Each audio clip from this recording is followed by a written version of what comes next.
함께 사도신경으로 신앙 고백하시겠습니다. 나는 전능하신 아버지 하나님 전지의 창조주를 믿습니다. 나는 그의 유일하신 아들 우리 주 예수 그리스도를 믿습니다. 그는 성령으로 잉태되어 동정녀 마리아에게서 나시고 본토 빌라도에게 고난을 받아 십자가에 못 박혀 죽으시고 장사된 지 사흘 만에 죽은 자 가운데서 다시 살아나셨으며 하늘에 오르시어 전능하신 아버지 하나님 우편에 앉아 계시다가 거기로부터 살아있는 자와 죽은 자를 심판하러 오십니다. 나는 성령을 믿으며 거룩한 공교회와 성도의 교제와 죄를 용서받는 것과 몸의 부활과 영생을 믿습니다. 아멘. 우리 함께 찬송가 341장 찬송가 341장 우리 함께 찬송하도록 하겠습니다. 찬송가 341장 십자가를 내 가지고 주를 따라갑니다. 시간 함께 찬송하도록 하겠습니다.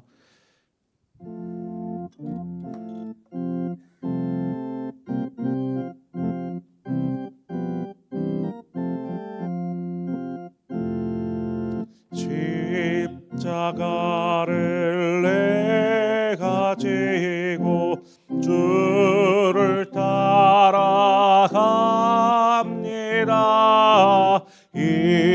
이제부터 예수로만 나의 보배 삼겠네. 세상에서 부귀 영화 모두 잃어버려도 주의 평안 내가 받고 영생 복을 받겠네. 주도 곤욕 당했으니 나도 곤욕 당하리. 세상 사람 간사하나 예수 예시합니다. 예수 나를 사랑하사 빛난 얼굴 보이며 원수들이 미워해도 염려할 것 없겠네. 내가 핍박당할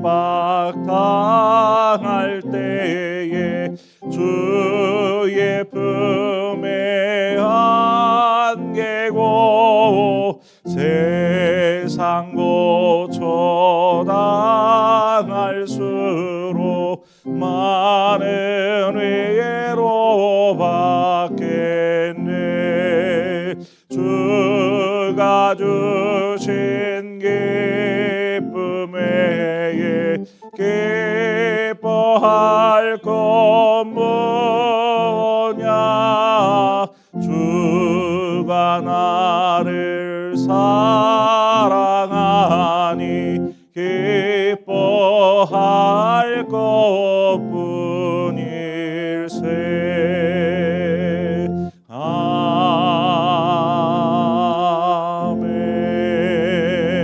아멘. 하나님 말씀 보겠습니다. 욥기 36장입니다. 욥기 36장 1절에서 10절의 말씀을 우리 한 절씩 교독해서 보도록 하겠습니다. 욥기 36장 1절에서 10절의 말씀입니다. 엘리후가 말을 이어 이르되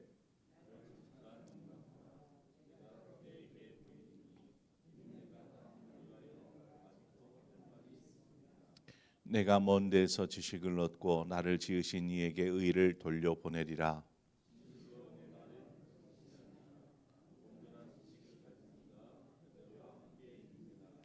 하나님은 능하시나 아무도 멸하시지 아니하시며 그의 지혜가 무궁하사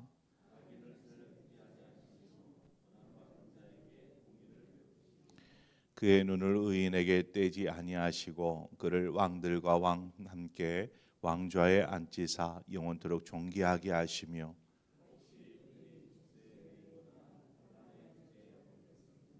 그들의 소행과 악행과 자신들의 교만한 행위를 알게 하시고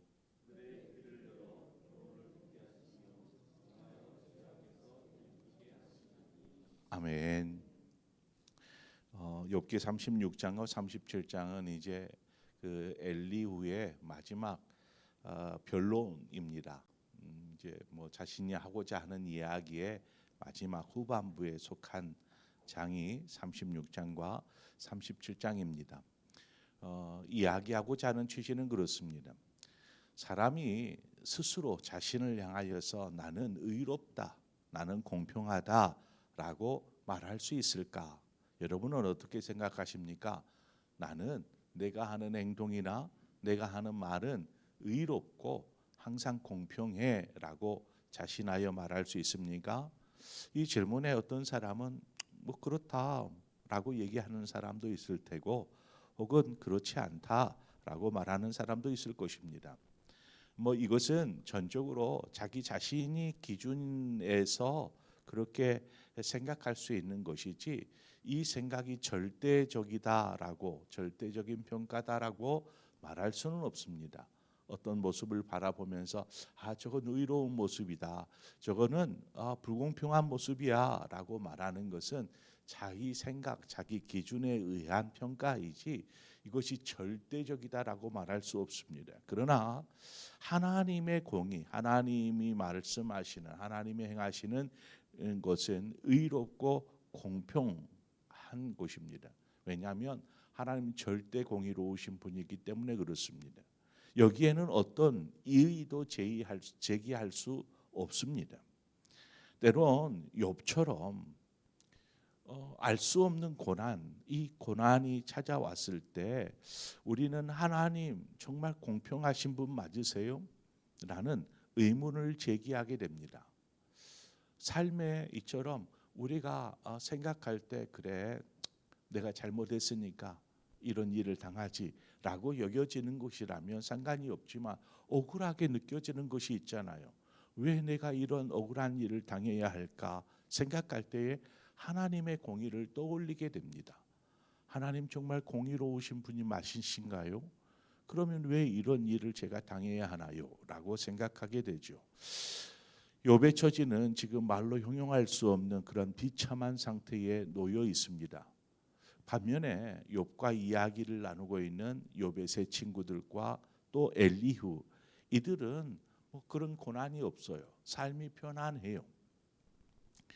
자, 만약 이 세 친구들과 엘리후의 삶에 고난이 찾아온다라면 지금 이들이 욥을 계속 추궁하고 있는 당신의 고난은 죄 때문입니다라고 말하고 있는 그 이야기를 자신 스스로에게 쉽게 던질 수 있을까?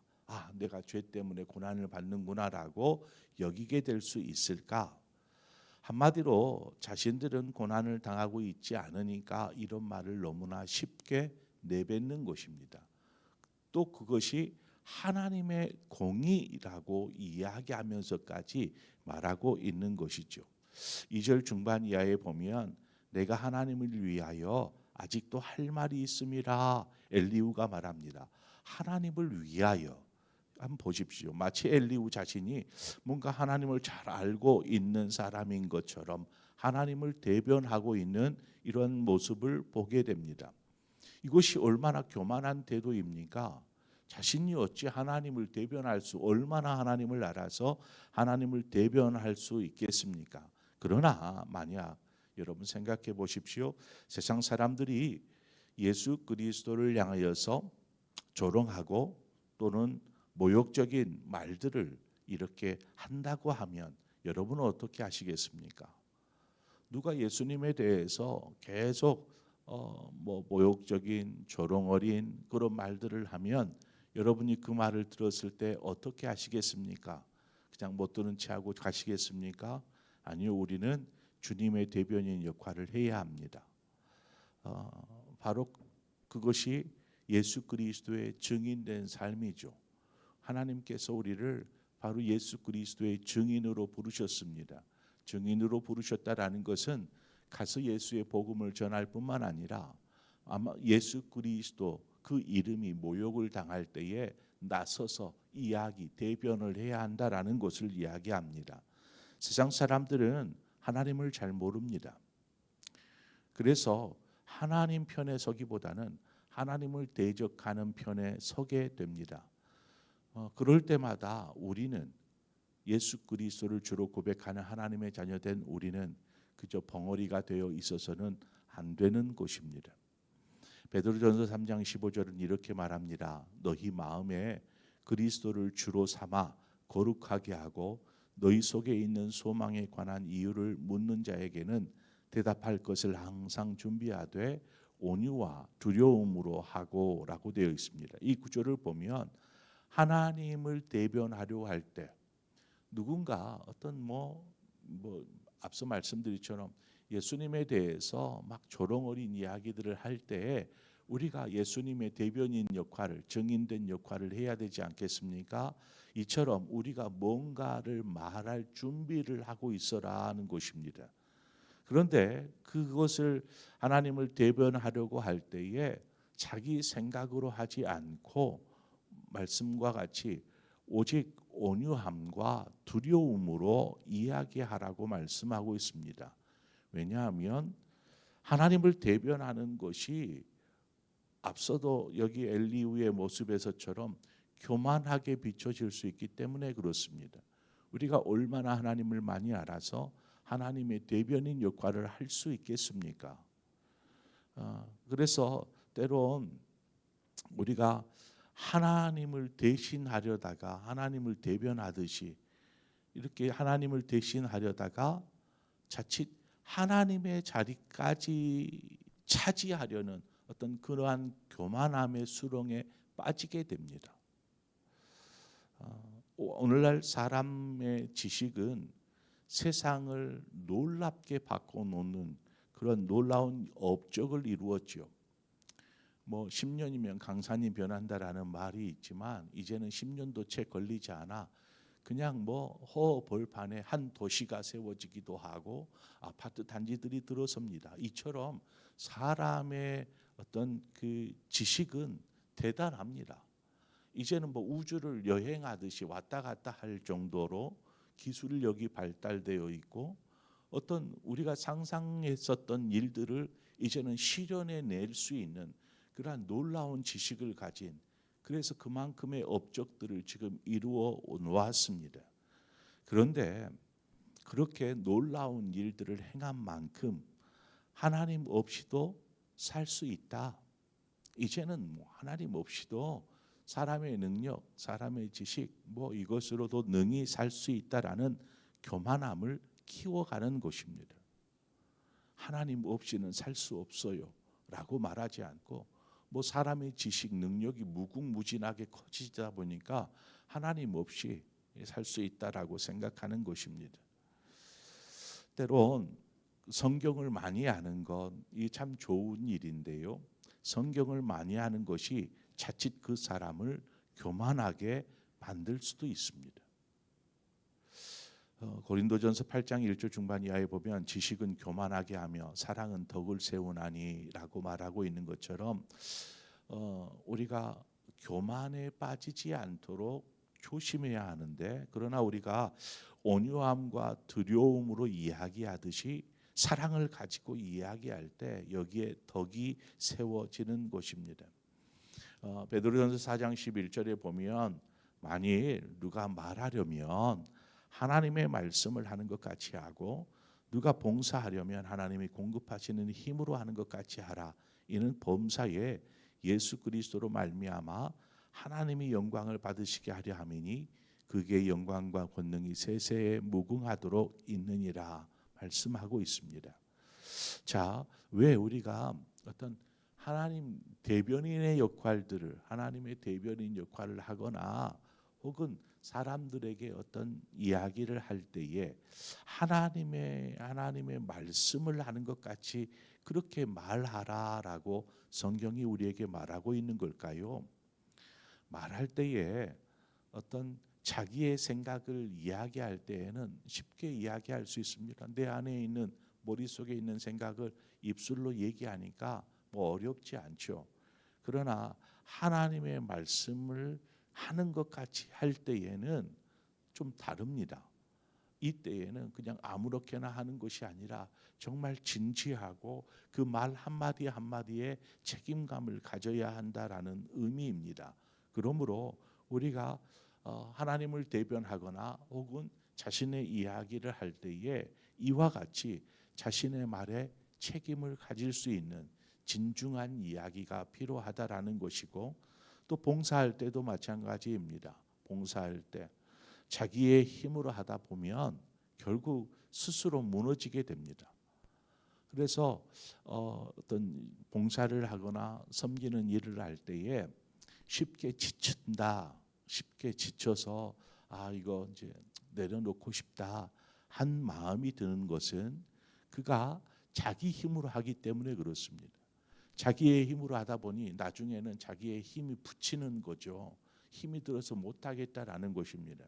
그래서 말씀은 뭐라고 말합니까?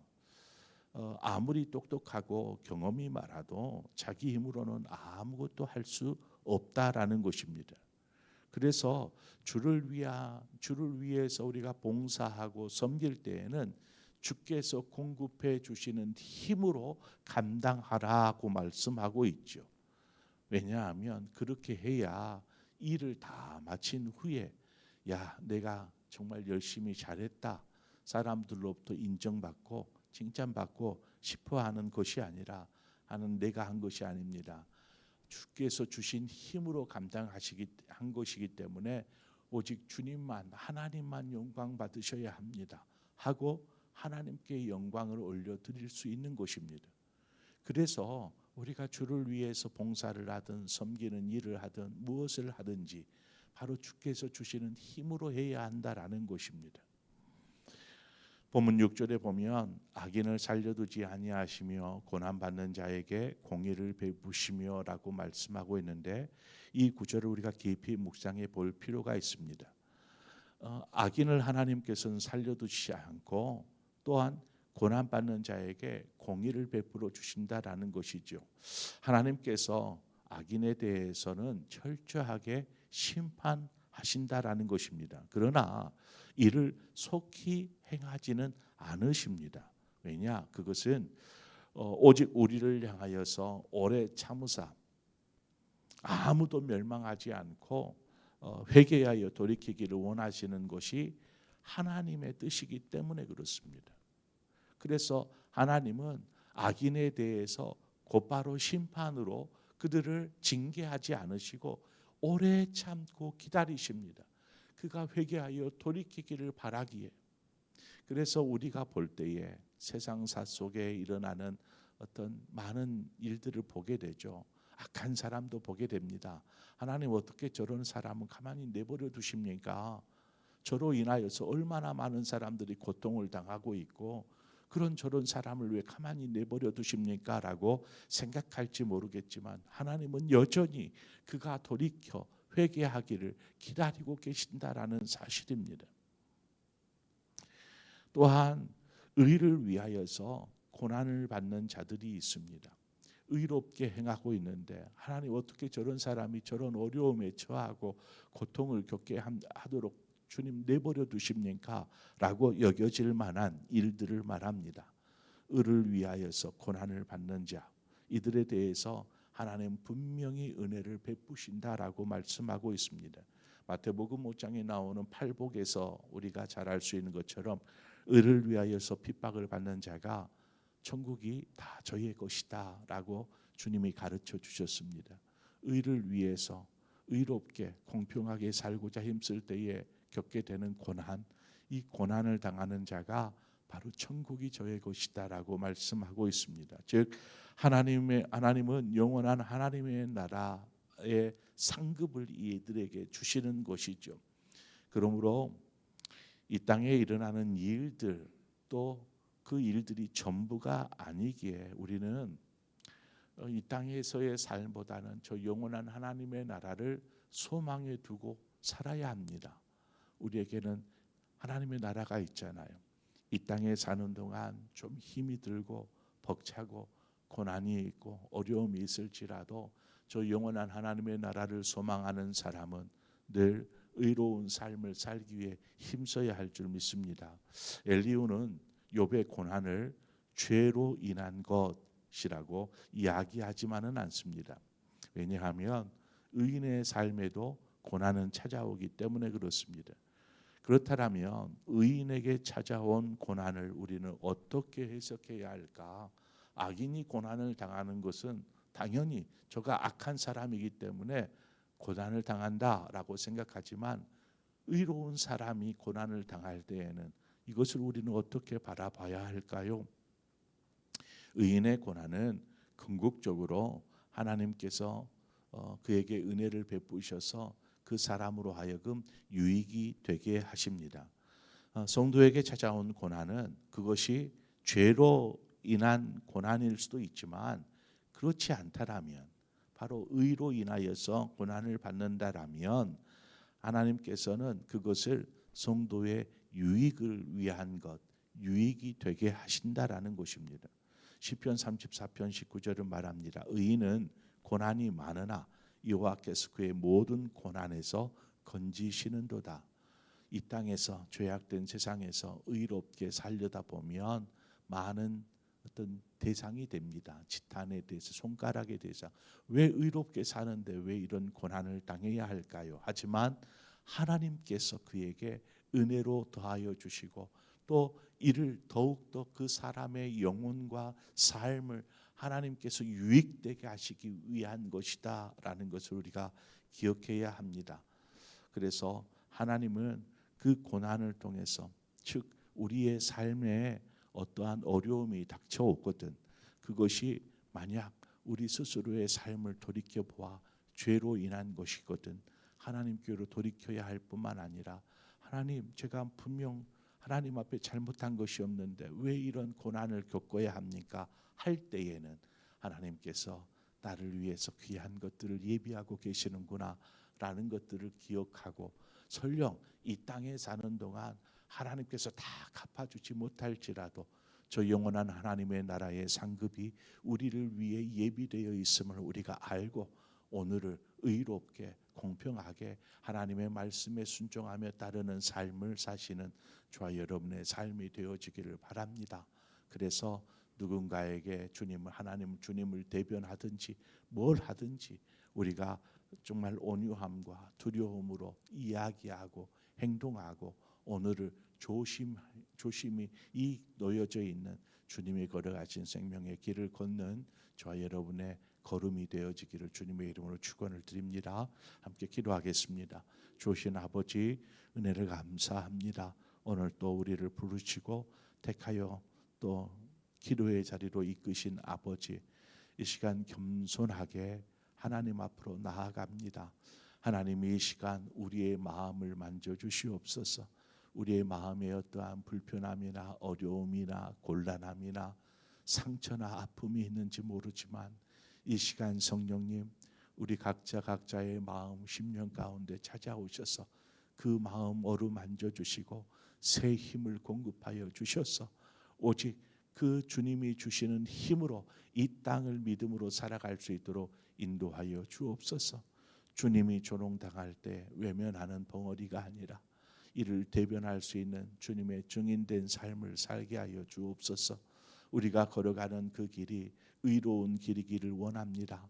그러나 그 길이 하나님 세상으로부터, 죄악된 세상에 사는 사람들로부터는 조롱과 비난거리가 될지 모르지만 의를 위하여서 핍박받는 자가 천국이 저희 것이다 말씀하신 것처럼 우리가 저 영원한 하나님의 나라가 있기에, 또한 그 모든 의인의 고난이 삶의 유익이기에 하나님께서 예비하신 것들을 생각하면서 그 길을 끝까지 걸어가는 믿음의 삶을 살게 하여 주시옵소서.